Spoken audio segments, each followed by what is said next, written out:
బంగారం కొనాలనుకునే వారికి మార్కెట్ నుంచి వరుసగా శుభవార్తలొస్తున్నాయి. గత కొన్ని వారాలుగా ఎగసి పడిన పసిడి ధరలు ఇప్పుడు క్రమంగా తగ్గుతున్నాయి. ముఖ్యంగా రెండో రోజు కూడా గోల్డ్ రేట్లు దిగిరావడంతో కొనుగోలుదారుల్లో ఆసక్తి పెరిగింది.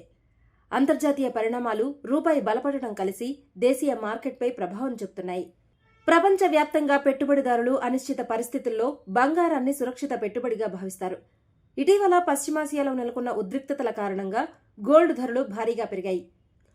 కానీ ఇప్పుడు అమెరికా, ఇరాన్ మధ్య చర్చలు సానుకూల దిశగా సాగుతున్నాయనే వార్తలు మార్కెట్లో కొత్త ఆశలు రేకెత్తిస్తున్నాయి. దీంతో అంతర్జాతీయంగా బంగారం డిమాండ్ కొంత తగ్గినట్లు కనిపిస్తోంది. అమెరికా అధ్యక్షుడు ట్రంప్ చేసిన తాజా వ్యాఖ్యలు కూడా మార్కెట్ను ప్రభావితం చేశాయి.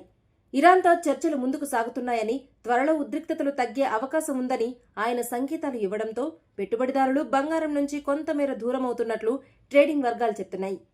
మరోవైపు అంతర్జాతీయ మార్కెట్లో క్రూడాయిల్ ధరలు అదుపులో ఉండటం కూడా గోల్డ్ రేట్ల తగ్గుదలకు కారణమైంది.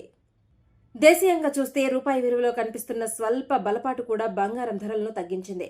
గతంలో డాలర్ బలపడటంతో భారత్ మార్కెట్లో గోల్డ్ రేట్లు మరింత పెరిగాయి.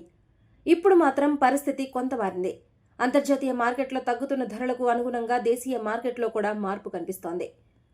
ప్రస్తుతం 22 క్యారెట్ల బంగారం ధర 10 గ్రాములకు 400 మేర తగ్గి 1,45,800 రూపాయల వద్ద కొనసాగుతోంది. ఇదే సమయంలో 24 క్యారెట్ల స్వచ్ఛమైన బంగారం ధరపై కూడా 430 రూపాయలు తగ్గి 1,59,060 రూపాయలకు చేరింది. వరుసగా రెండో రోజు కూడా తగ్గుదల నమోదైంది. ఇక వెండి మార్కెట్లో అయితే భారీ మార్పు కనిపించింది. హైదరాబాద్ మార్కెట్లో కిలో వెండి ధర ఒక్కసారిగా 10,000 రూపాయల వరకు పడిపోయి ప్రస్తుతం 2,85,000 వద్ద ట్రేడ్ అవుతోంది. గత కొన్ని రోజులుగా పెరుగుతూ వచ్చిన వెండి ధరలు కూడా ఇప్పుడు ఒక్కసారిగా తగ్గడంతో వ్యాపారులు కూడా మార్కెట్ పరిస్థితులను జాగ్రత్తగా గమనిస్తున్నారు. నిపుణుల అభిప్రాయం ప్రకారం అంతర్జాతీయ రాజకీయ పరిస్థితులు మరింత ప్రశాంతంగా మారితే గోల్డ్, సిల్వర్ ధరల్లో ఇంకా మార్పులు కనిపించే అవకాశం ఉంది. అయితే అమెరికా వడ్డీ రేట్లు, డాలర్ బలం, అంతర్జాతీయ ఆర్థిక పరిస్థితులు కూడా కీలకంగా మారనున్నాయి. మరి ఇలాంటి డైలీ గోల్డ్ రేట్స్ అప్డేట్స్ కోసం ఏషియానెట్ న్యూస్ తెలుగు ఛానల్ని సబ్స్క్రైబ్ చేసుకోండి.